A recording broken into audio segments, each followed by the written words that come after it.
Hello students, today the topic is drugs acting on eye. Today the topic is drugs acting on eye. The subject is pharmacology and toxicology and the course is D-Pharm second year. This is for second year. तो आज का हमारा topic है वह drugs जो आई पर कार्य करती हैं या आई पर अपना प्रभाव उत्पन्न करती हैं।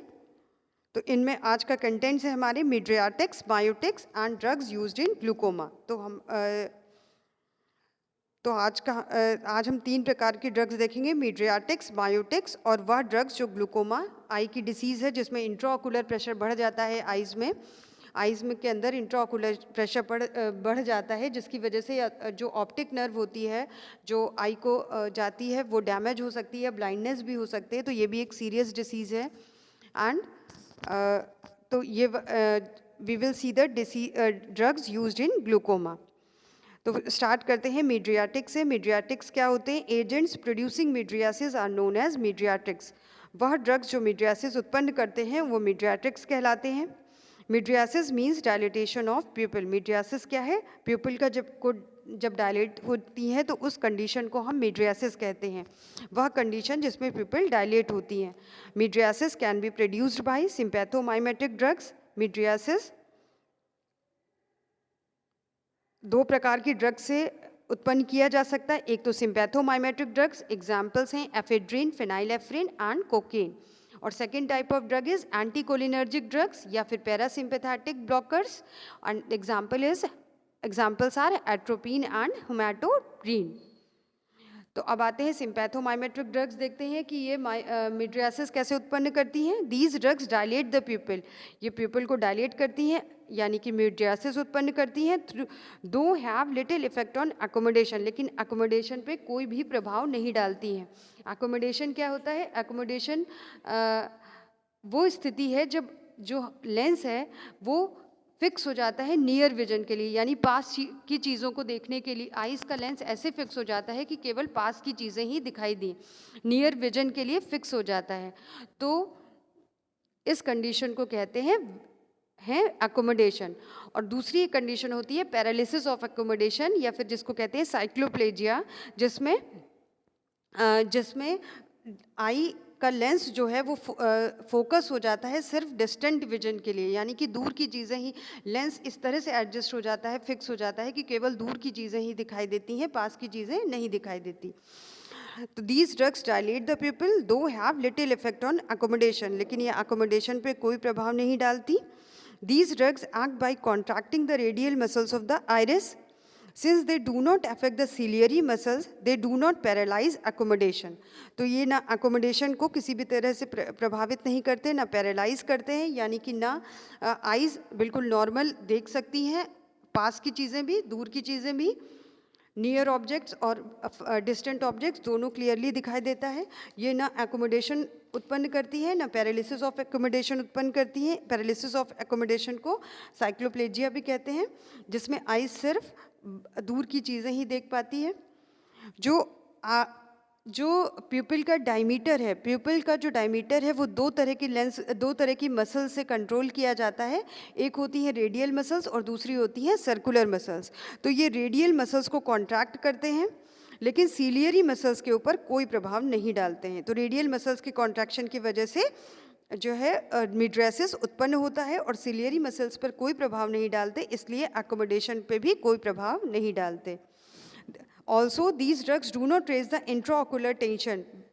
ये इंट्राओकुलर टेंशन पर कोई भी डायरेक्ट प्रभाव नहीं डालते, बट इट में फॉल, लेकिन तब भी ये घट सकता है intraocular pressure because of constriction of blood vessels in the eye ball. क्योंकि ब्लड वेसल्स के कंस्ट्रक्शन, जो आई बॉल की ब्लड वेसल्स हैं वो कॉन्स्ट्रिक्ट कर जाती हैं, सिकुड़ जाती हैं, जिसकी वजह से ब्लड प्रेशर घट जाता है। अब आते हैं एंटीकोलिनर्जिक ड्रग्स किस प्रकार से मिड्रियासिस उत्पन्न करती हैं। These drugs dilate the प्यूपिल and also paralysis of accommodation with fixation of lens for distant vision.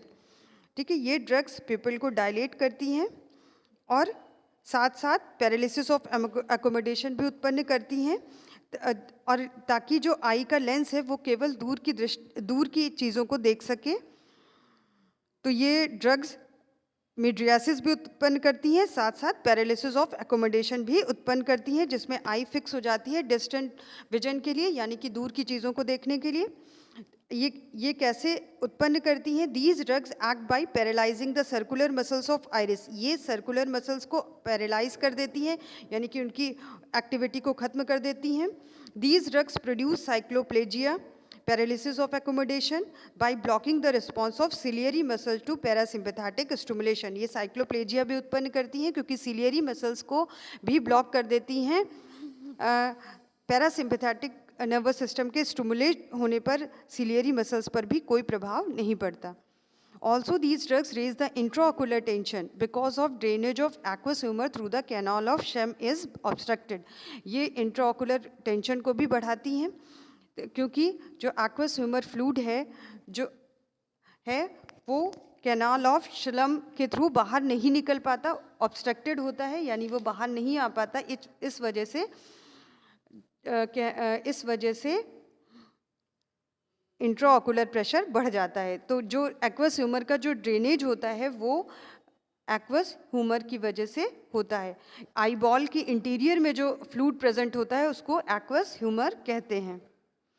अब आते हैं मायोटिक्स क्या होते हैं। Agents producing miosis are known as miotics. वह एजेंट्स जो मायोसिस उत्पन्न करते हैं उन्हें मायोटिक्स कहते हैं। Miosis means constriction of the pupil. Miosis अर्थात वह ड्रग्स अर्थात constriction of the pupil. Pupil जब कॉन्स्ट्रक्ट करते हैं या सिकुड़ जाती हैं उनको हम मायोसिस कहते हैं। Mydriasis can be produced bye, दो तरह की ड्रग्स हैं जो मायोसिस उत्पन्न कर सकती हैं। Cholinergic drugs pilocarpine, physostigmine and neostigmine. और sympathetic blocking drugs ergotamine and dibenamine. तो मायोसिस दो प्रकार की ड्रग्स उत्पन्न कर सकती हैं। तो cholinergic drugs examples are pilocarpine, physostigmine and neostigmine. And sympathetic blocking drugs ergotamine and dibenamine. अब आते हैं कोलिनर्जिक ड्रग्स किस तरह से मायोसिस उत्पन्न करती हैं। These drugs constrict the pupal and also spasm of accommodation with fixation of lens for near vision. ये एकोमोडेशन भी उत्पन्न करती है जिसमें आई सिर्फ नियर विजन के लिए फिक्स हो जाती है, सिर्फ पास की चीज़ें देख सकती है। These drugs act by contracting the circular muscles of iris. ये आइरिस की सर्कुलर मसल्स को कॉन्ट्रैक्ट करती हैं और ये एकोमोडेशन स्पाज्म ऑफ एकोमोडेशन उत्पन्न करती हैं by contraction of ciliary muscles. ये सर्कुलर मसल्स को भी कॉन्ट्रैक्ट करती हैं और सिलियरी मसल्स को भी कॉन्ट्रैक्ट करती हैं। दिस इन टर्न जिसकी वजह से reduces intraocular tension by facilitating the drainage of aqueous humour through the canal of Schlemm. तो जिसकी वजह से इंट्राओकुलर प्रेशर कम हो जाता है और जिसकी वजह से एक्वस ह्यूमर का जो ड्रेनेज है यानी कि वो आसानी से बाहर निकल जाता है कैनाल ऑफ शेम के through. Sympathetic blocking drugs, these drugs constrict the people but do not affect accommodation. ये ड्रग्स पीपल को कॉन्स्ट्रिक्ट करते हैं यानी कि सिकुड़ते हैं, बट मतलब कॉन्स्ट्रिक्ट मतलब होता है सिकुड़ना, but do not affect accommodation. ये एकोमोडेशन को किसी भी प्रकार प्रभावित नहीं करते हैं। These drugs act by blocking the mydriatic responses to the stimulation of sympathetic nerves की वजह से जो मिड्रियासिस उत्पन्न होती है उसको ये ब्लॉक कर देते हैं। These drugs do not affect accommodation पे कोई प्रभाव नहीं डालते क्योंकि ये सिलियरी मसल्स पर कोई प्रभाव नहीं डालते। Also these drugs do not affect the intraocular tension. ये इंट्राओकुलर टेंशन पर भी कोई प्रभाव नहीं डालते। अब आते हैं ग्लूकोमा पर। थर्ड डिसीज़ है थर्ड हमारी कैटेगरी ऑफ ड्रग्स है drugs used in glaucoma. Glaucoma is a disease characterised by increase in intraocular tension. तो जो है इंट्राओकुलर टेंशन बढ़ जाता है, उस डिसीज़ को हम ग्लूकोमा कहते हैं। इफ़ इट इज़ सीवियर, अगर ये ज़्यादा सीवियर है ज़्यादा हार्मफुल है, अगर ये ज़्यादा दिन तक है तो ज़्यादा गंभीर है तो ये ऑप्टिक नर्व को डैमेज कर सकती है और जिसकी वजह से ब्लाइंडनेस हो सकती है। अब आते हैं क्लासिफिकेशन देख लें तो बीटा एड्रिनर्जिक ब्लॉकर्स यूज़ किए जाते हैं, टाइमोलोलॉल, बीटॉक्सोलॉल, लिवोबुनोलॉल। मायोटिक्स में pilocarpine, physostigmine. Alpha adrenergic and agonist dipivefrine, apraclonidine, brimonidine, carbonic anhydrase inhibitors, acetazolamide, prostaglandins, latanoprost. तो ये हो गई हमारी ड्रग्स जो कि यूज़ की जाती हैं ग्लूकोमा में। तो पहले देख लेते हैं beta adrenergic blockers. They act by reducing the formation of aqueous humour. ये एक्वस ह्यूमर के बनने को, प्रोडक्शन को कम करते हैं, जिसकी वजह से इंट्राओकुलर टेंशन घट जाता है और ग्लूकोमा में आराम मिलता है। एडवांटेजेस क्या है? No change in pupillary size, कोई प्यूपिल की साइज पे कोई प्रभाव नहीं डालते, कोई मायोपिया उत्पन्न नहीं करते, कोई हेडेक नहीं उत्पन्न करते। कन्वीनियंस ऑफ एडमिनिस्ट्रेशन, वंस और ट्वाइस डेली, दिन में 1 या 2 बार इसे आराम से लिया जा सकता है, कन्वीनियंटली लिया जा सकता है। Miotics, these drugs produces contraction of the ciliary muscle. ये सिलियरी मसल्स को कॉन्ट्रैक्ट करते हैं, जिसकी वजह से एक्वस ह्यूमर का ड्रेनेज आसानी से हो जाता है कैनाल ऑफ शेम से, और इस वजह से इंट्राओकुलर प्रेशर घट जाता है। उसके बाद आते हैं alpha adrenergic agonist. The drugs apraclonidine and brimonidine are congeners of clonidine. ये क्लोनिडीन के कंजेनर्स ड्रग हैं। These drugs act by decreasing aqueous humour production. ये भी एक्वस ह्यूमर प्रोडक्शन को कम करते हैं, घटाते हैं, जिसकी वजह से इंट्राओकुलर प्रेशर घट जाता है। कार्बोनिक एनहाइड्रेज इनहिबिटर्स, ये ड्रग कार्बोनिक एनहाइड्रेज एंजाइम को इनहिबिट करता है, जिसकी वजह से बाइकार्बोनेट आयंस नहीं बनते, और जिसकी वजह से सिलियरी मसल्स होते हैं वो रिलैक्स कंडीशन में होते हैं, ciliary muscles. Acetazolamide acts by inhibiting generation of bicarbonate ions in the ciliary epithelium. Prostaglandins, latanoprost can produce iris pigmentation and sometimes blurred vision.